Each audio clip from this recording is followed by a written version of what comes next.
Welcome to Brewsers, a podcast about beer, coffee, booze, and bruisers. I'm your host, Rody John, and today we talk to Matthew Palmer. We talk all about how his wrestling journey started, his wife, Athena, and MPX, whose next show, Destiny, is happening this Saturday, March 16th at the Epic in Grand Prairie, Texas. Definitely make sure to get your tickets for that. It is going to be such an amazing show. While you're doing that, make sure to sign up for our newsletter. You get even more information about our guests. You get fun facts, and you get to find out what's happening with your favorite podcast, all about beer, coffee, booze, and bruisers. So without further ado, here is Matthew Palmer. I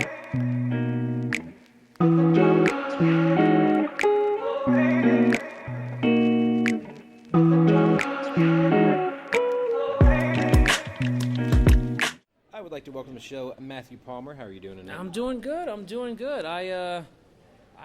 unhappy that Vert Vixen defeated me, but I'm happy that my buddy Alex Shelley retained the Revolver heavyweight title. He did. So I'm doing okay. Yeah, So, as you just talked about, we were Wrestling Revolver just finished up here in Grand Prairie, Texas. Of course, it sometimes get lumped in with Dallas, Texas, but the DFW Metroplex in general. Yes. We'll say that, yes. Now, I want to go all the way back in time. What is your earliest memory of pro wrestling? I fell in love with wrestling when I was like 3 or 4 years old. Same, yeah. I can accurately tell you the moment that I just truly loved it, but it may not be the same age. When there was Saturday Night Main Event, and it may be the last one, where Davey Boy is about to superplex Shawn Michaels, and it turns into Michaels falling on him for the cross-body cover, and he wins. I think it was Michaels' first IC title reign. Yeah. And I remember that being like just this phenomenal moment. Yeah. I don't know why. It was just a suplex that the guy just turned into a crossbody. But I just loved it ever since. And then I'm going to be a wrestler. That's amazing. Yeah. Well, so what happened then from being a fan into, all right, I'm going to actually go do this and try this? Well, I'm small. I'm a small guy, right? There's no lie. I'm 5'7". And so I've had to live being a 5'7", introverted, shy kid. And so what I did is when I got to high school, I started doing theater classes. Because I was really sheltered and quiet. I was a quiet little weird kid. And I didn't know how to express myself, so I got into theater, and I did that for years. I even joined an actual troupe to the point where I was sleeping in the back of an old beat-up budget truck, and we made hammocks out of the Luan material that we hadn't made for the sets yet. That's amazing. Yeah, and so I was already living this kind of like vagabond lifestyle of a wrestler without having, get beat up. And so I did that for a while, and then I became a manager at a Wendy's, and life just slowly got terrible. As you know what I mean? It's like, what happened to all these dreams I had? Those seem to be going together very well. Yeah. And then I was, 19, I want to say. And my buddy took me to a show called Professional Championship Wrestling. Real inventive name, right? Yeah. And Lance White had a commercial for his school. Right. And one day I just said, fuck it. What am I doing with my life? I'm a very quiet kid who did all this stuff just to get to express myself publicly. Right. I've been beating myself beat myself up since I was 13, lifting weights, just trying to get bigger, just to even stay in the room with regular people. Mm-hmm. And I was like, I'm managing a Wendy's. Is this how I wanted to be? Is this what I wanted to do? And so I just said, screw it, and took about, I think it was like $2,000, $3,000. It was all in payments up there, and just gave it to Hoyt. Wow. And within, I would say, a month, I finished up my plays that I had on the side, quit my job a week later, and found jobs that could fit around the wrestling schedule. That's amazing. Yeah, and I think 2 months later, I was wrestling on the road and, and learning as I go. Because I was like, okay, he's obviously athletically gifted, he's got a little theater, he's watched wrestling before, it's not too hard to pick up if that's the way you learn. Yeah. And so I just learned by going under the wing of a guy named Robert Evans. R.D. Evans. Yeah. He was my main mentor, and my real trainer, outside of a guy like Hoyt and a guy named Wally Darkman, he really took me under the wing and worked with me on everything that he possibly could. And his influence is very much alive today. Where is he? He actually is a writer for TNA. Or he was before the rebranding. I'm not sure how it is now. But as of a few months ago, I believe he was still a writer for TNA. Okay. He was a writer for WWE. That's right, yeah, for a while. That. Yeah. And yeah, and that's basically how I got into it. Is those guys got me to the point where like, okay, now I'm gonna go fall down for a living. So 18 years later, here I am. So Well, so you got kind of the acting, selling part of it down when it came to your acting troupe, and then Lance Hoyt, Archer, however you want to call him, is just one of those guys that is a Texas legend. Yes. For people who don't know. Yeah. They just may know him from either New Japan or obviously AEW, and then Artie Evans. If you didn't watch old Ring of Honor and see the fantasticness and even the mixed Archie yes, from that was one Chikara. of my favorite. Yes. I remember one time he had pitched like, I'm starting this band thing, and I had no clue what he was talking about. And I think the NWO was in Impact or TNA called the Band. Yeah. And he goes, I'm going to do the same thing, get the band together. He had pitched for me to be like a centaur, and then like somebody else was going to be other mythical musical character, and somebody's going to be the marching band. Like we're all going to get the band together and just make fun of the NWO. I think Quackenbush kiboshed that immediately. It's like, no, it's terrible. It's just like, okay, you're going to have furry legs? Yeah, all right, never mind. Yeah, not happening. We can have a stable of ants, but that is too far. Yeah, Can't do it. It's ridiculous. His knee's been in the wrong way.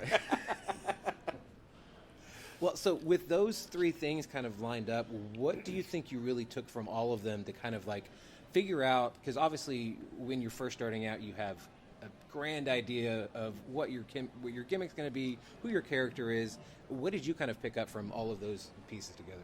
It's hard to say, having to look back at 18 years of what these guys have taught me, and then what all these other old timers have taught me. Right. They've so many hundreds of wrestlers have gone out of their way to help me learn, and it's hard to say, other than swallowing my pride. A lot of times you got to go in there, and everyone wants to be the hero, of course, be the bad guy, the big man standing. Not a lot of people are willing to play the other roles.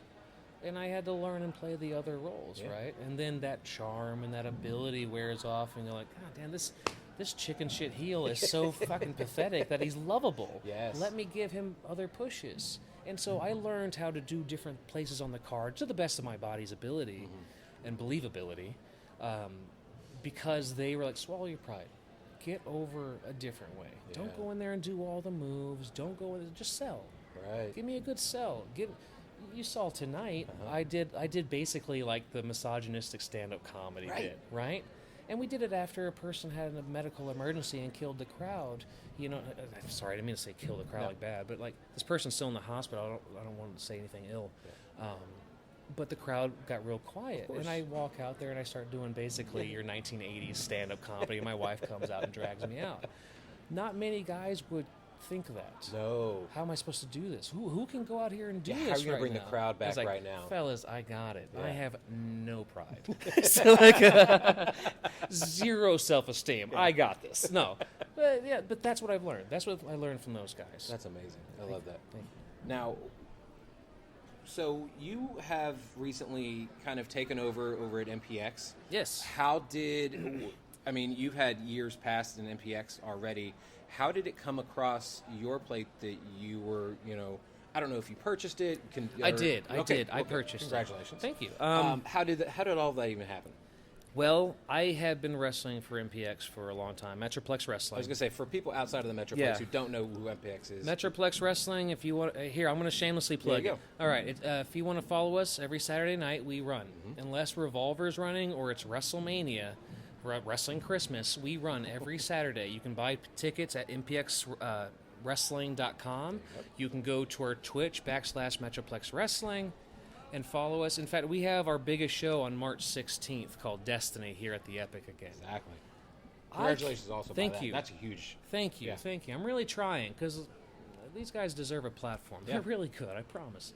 I've been to many shows, I know. Yeah, it's ridiculous. Can we give these guys a good platform? Right. But I bought MPX with another couple. My wife and I bought MPX with another couple called Ernie and Audie Pruitt. Okay. They were long-term fans that it became available simply because Kirby, the original owner, Stephen Kirby, has a family. He's been doing it since it was a backyard promotion for 15 years. He got a good deal at his job to where he's like ready to retire before he's 45.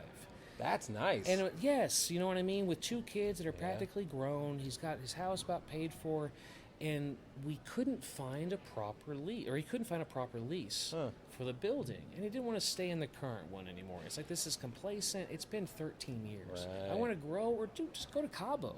And he can't because we run every Saturday. And so the opportunity became available because Athena and I stopped training at a place in Denton during COVID. It was just too far of travel. COVID restrictions happened, and it died off, right?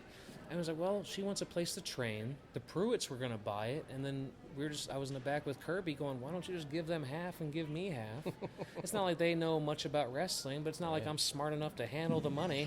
You know what I mean? So it's been working out really well for about a year and a half. We stayed in that building because I didn't mind staying another couple of years. Kirby was just sick of waiting. And we leave the building in the summer of 2025. I've already started working with Grand Prairie to come down here. That's awesome. I've already got the stuff ready to travel. I've worked with other Lucha Brutal. I've worked with a few other shows, and I've discussed with them. It's like, why are we all running these shows that draw 200-300 people, and we're patting ourselves on the back? Have you ever noticed that we're using the same roster? Yeah. So now these guys have to go to all 4 different shows that we're running, wrestle the same guys for the same pay in front of 200-300 people. Right. What happens if we just run the same night in the same building? These guys get a good payday. We could even negotiate prices because there are 1,000 people here to buy merch. Exactly. And it's like, I'm trying to work on that right now. That's been what I'm spearheading in the North Texas area, is just as a wrestler, and I've worked for just about everyone here in this area. I want to tell them, it's like, we need to consider the wrestlers. Yes. Why are we not giving them a true platform? We all want to be the booking Jesus. We want to be the guy that saves wrestling with our creative. Thank you. We want to be the one that saves wrestling and starts from the bottom and goes all the way top with our genius idea. And in reality, we can't do any of those ideas without talking to the wrestler anyway. That's independent contractors. Right. So why? Yeah, they're not just toys in a toy box. Yeah, let them wrestle. Right. They're awesome at it, I swear. You know what I mean? So that's what I've been doing with MPX. It's like, I'm actually trying to get this community together, and I'm not trying to alienate anyone. Of course not. They're all welcome. Let's go. Yeah. We're using the same wrestlers. Yeah. What does it matter? Give them more money. Yeah. So... Well, then, from there, where did the connection with Revolver come from? Revolver, Sammy Callahan's one of my closest friends. Nice. So that's why I get to be fortunate enough to be here. I don't know if I'm good on the show at all, but he loves me. I think you've really added another layer to the show. Thank you. Yeah. Thank you. Not only here in Texas, but also when they do Ohio shows No, as well. thank you.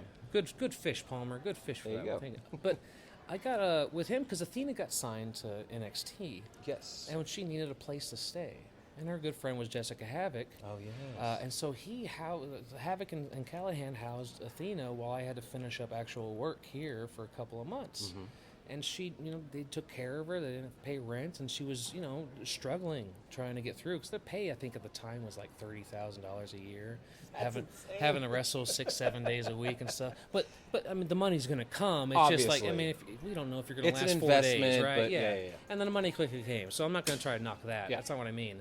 But they housed her, and I was grateful. Yeah. I was like, you housed the person I love more than anyone, and you took care of her in this moment that's like we were living in a basement. Right. And 3 weeks later, she has a job, and she has a place to stay, and she's stressed, but she doesn't have to worry about where she's living. Yeah.